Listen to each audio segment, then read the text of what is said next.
नाज़रीन, थाणा बुलाखान में महांगाई सबब पोरिय तबको इंतहाई परेशान है। पोरियतुनि जो चवण है त हू हाणे दुकाननि तां शयुनि जा अघ मालूम करे बिना खरीदारीअ जे वापस अचनि था। वधीक तफ़सील ॾिसूं था मुस्तफ़ा मेमुण जी हिन रिपोर्ट में।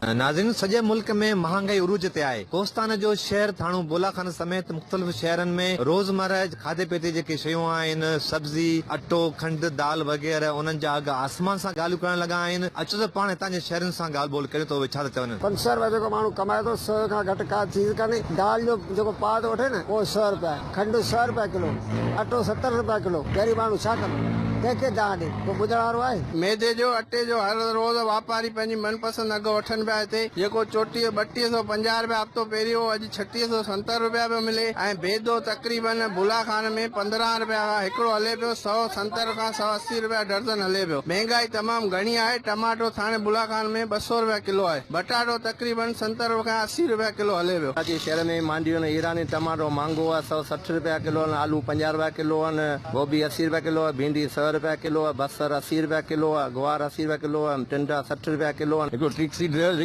400 रुपया भत्ते ते आणे थो त अटे खे पेचे कोन थो, न दाल खे ऐं नई वरी ॿियनि शयुनि खे। तमामु हद खां वधीक महांगाई चढ़ी वई। हिन हुकूमत जहिड़ी असां महांगाई कॾहिं बि न ॾिठी। गरीब तबके जे लाइ इलाही माना चेल चुबी थी वई है। गरीब तबको हाणे जेको 500 रुपया तारीख़ कमाए सो किथां पूरत कंदो। आलू महंगा आहिनि, टमाटा महंगा आहिनि। महंगा तमामु शदीद थी वई है। गरीब जे पहुच खां मथे थी वई है।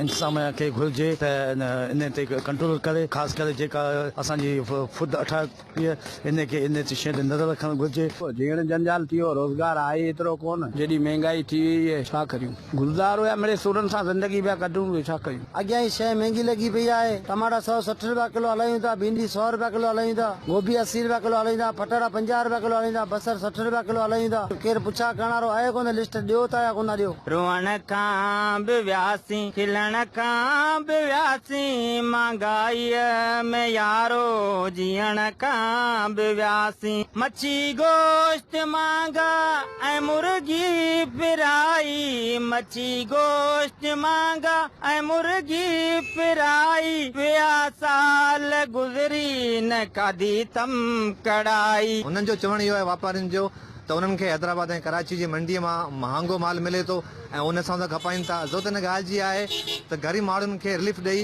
हिते महांगाई जेका सा घटि कई वञे। कैमरामैन असगर भट्ट सां गॾु मुस्तफ़ा मेमण, KT न्यूज़, थाणो बुलाखान।